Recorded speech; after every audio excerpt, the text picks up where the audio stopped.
150 quintal कांदे सगळं होऊन गेलं.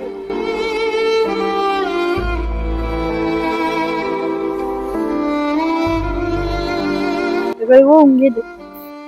एक कांदा नाही राहिला. एकही केला नव्हता आम्ही. भावाच्या आशान ठेवले होते आम्ही.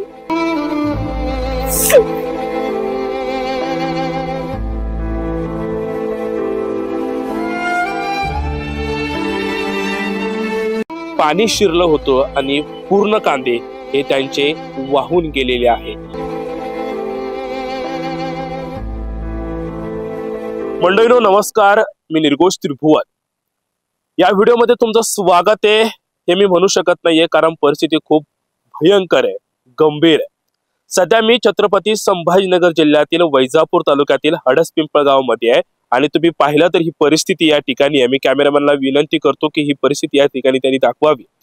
मी एका शेतामध्ये आहे. या शेतामध्ये मका होती, मात्र हे पीक पूर्णतः पाण्यात गेलंय.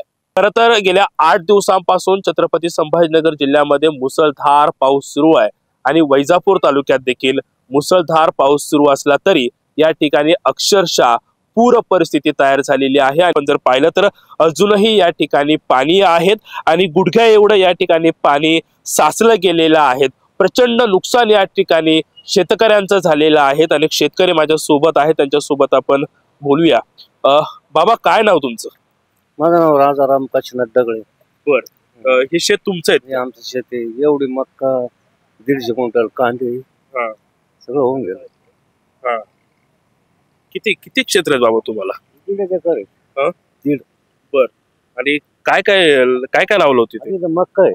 बर. पहिले कांदे होते. बर. ते कांदे तिथं 30 क्विंटल कांदे होते, होऊन गेले. काय राहिलं नाही इथं. सगळं असंच आहे. काय करणार आता? काय काय भेटणार आहे? कांदे कांदे किती होते तुमचे? कांदे 150 क्विंटल होते. 150 क्विंटल पूर्णतः पाण्यात गेले. पूर्ण होऊन गेलं. काहीच नाही राहिलं.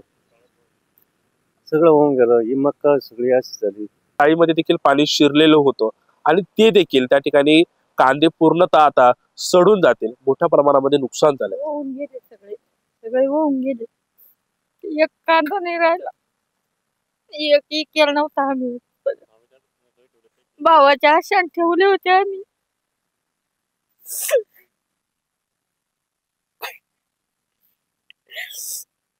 काय देते ना आम्हाला आता सरकार? काहीतरी मदत पाहिजे ना आम्हाला त्याच्याकडून. सगळं याचा बट्ट्यानं काढून करेल आम्ही. म्हणून ही खूप भयंकर परिस्थिती आहे. म्हणजे बाबा देखील या ठिकाणी, बाबा या इकडे.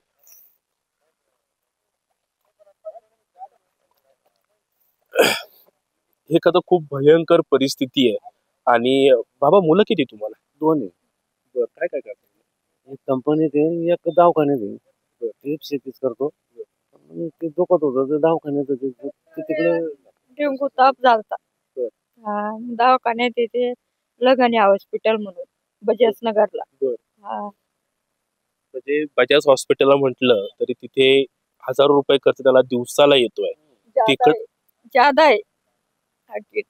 2 दिवस आयसीयू मध्ये होता. 50, 60, 70 हजार रुपये बिल झालं. आता आज सुट्टी होणारी. आज 8 दिवस झाले ऍडमिट होऊन. म्हणजे हे एक शेतकरी आहे, अशा हजारो शेतकरी आहे की त्यांना हेच दुखणं नाहीये तर बाकीचे देखील इतर त्यांना अडचणी आहेत. या सगळ्या अडचणीला मात करून शेतकरी खरं तर कसा उभा राहील हा मोठा प्रश्न आहे. या ठिकाणी आपण जर पाहिलं तर पूर्ण शेत यांचं पूर्ण पीक पाण्यात गेलेलं आहे. अश्रू डोळ्यामध्ये आहे. किती कांदे होते? 150 क्विंटल होते. एवढ्या वावरात झाले होते. तेवढे तसेच भरून ठेवले होते. सगळे गेले का? आम्हाला भरपूर पाहिजे ना. आम्हाला आमची लई नुकसान होईल. आमची वाली काही नाही. आमच्या काही अंत नाही राहील आमचा माग. ही अवस्था आहे छत्रपती संभाजीनगर जिल्ह्यातील वैजापूर तालुक्यातील हडसपिंपळगाव या ठिकाणी. पती पत्नी आपल्या सोबत. आपण जर पाहिलं तरी भयंकर अवस्था या ठिकाणी ही कांद्याची झालेली आहे. साधारण 200 ते 250 क्विंटल कांदा या ठिकाणी होता, मात्र हा कांदा पूर्णतः वाहून गेलेला आहे. आज भाव मिळेल, उद्या भाव मिळेल या आशेनं खरं तर या चाळीमध्ये हा कांदा साठवून ठेवला होता, मात्र या शेतकऱ्यांचं स्वप्न पूर्णतः वाहून गेलंय.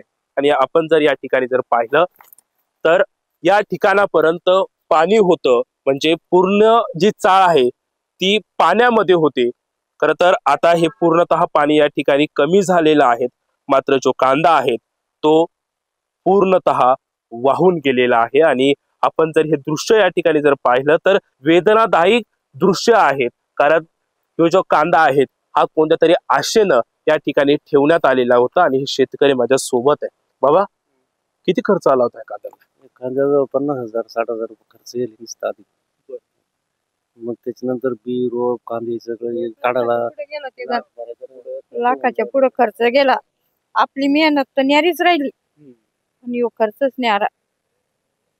याच्यातून काही ना काही पाहिजे ना आम्हाला. ओरिजिनल कांदा होता. भावाच्या आशेनं भाव चांगला भेटन, भाव चांगला भेटन म्हणून तो तसंच तुला आम्ही लावून शेतकऱ्यांना काहीच नाही आम्हाला. 7,000च्या पुढे भाव जाईल. आणि मग त्याच्यात पुढे आपले लोकांचे पैसे जात नव्हते ना, म्हणून दाबून ठेवला. लोकांचे पैसे जातील, लोकांचे पैसे जातील, पण ती नाही ना, ते लोकांचे तर राहिले पण हे डबल दुसरी नुकसान झाले. म्हणजे 2 लाखाचे आणखी 4 लाख वाढले. काय याच्यामध्ये ना, आता हे कांदे असे झाले सगळे सडून गेले. आता हे संध्याकाळ उद्याचे दिवस राहतील हे सगळे सडून जाते. फेकून दे नाही सगळे. आता काय काय याच्यातून आम्हाला एक कांदा खायला सुद्धा राहणार नाही. कांदा आम्हाला खायला सुद्धा नाही. काय करावं काय नाही. कालच्या धरून आम्ही अशी उद्ध्वस्त होईल. काय करावं, काय सांगावं सरकारला, काय सांगावं आम्ही आता. त्याचे त्यांना कळून घेतलं पाहिजे ना, काही किती नुकसान झाली काय झाली, काही ना काही त्याच्यातून पाहिजे ना आम्हाला. याच्या मागे नुकसान झालं पण काही आमचे लोक आलं नाही. आता काय भरोसा वाटतो आम्हाला. आम्हाला काही ना काही द्या, आम्हाला काही ना काही करा, वाचवा. बाबा, काय सरकारकडे काय मागणी? काय सरकार तर चांगलं काहीतरी आमचं बरं वाईट केलं पाहिजे. आणि सरकार निदान कांद्याचे अर्धे तरी पैसे झाले पाहिजे. मला 2 लाखाचे निदान लाखभर तर रुपये द्यायला पाहिजे ना. 2 अडीच 3 लाखाचे नुकसान झाले तर निदान लाखभर तर रुपये भेटायला पाहिजे. निदान आमचं तेवढं तर मन समाधान. बाकी जर असे 2,000 5,000 दिल्यावर काय पुढं काय व्हायचं? काहीच होणार नाही ना. काहीतरी झालं पाहिजे. सरकारनं थोडा विचार केला तर निदान नुकसानाच्या हिशोबानं तरी पैसे दिले पाहिजे. का यांचे नुकसान काय आहे, किती आहे, ती काय त्याच्या हिशोबावर तरी पैसे दिले पाहिजे ना. ते जर म्हणले घ्या 5,000 घ्या 2,000, तिथं काय व्हायचं? सुद्धा पुरणार नाही आम्हाला. हे गबळ काढून फेका सुद्धा नाही पुरणार आता. आम्ही कांदे भरले त्या टायमाला, ते तुडून कांदे वाले आम्ही लोकांची मंजूर लावलं होतं 2 जण, तर त्याचे पैसे सुद्धा दिले नाही गेले आमच्याकडून. अजून पैसे दिले नाही, अजून पैसे दिले गेले नाही. अजून 300-400 रुपये रोजाचं मंजूर लावलं होतं आम्ही 3, त्याचे पैसे सुद्धा नाही गेले अजून आमच्याकडून. देव कांदे इकल्यावर खर्च कसा मॅनेज करतात तुम्ही? खर्च मंजुरीवर याजन काढेल होते पाववर.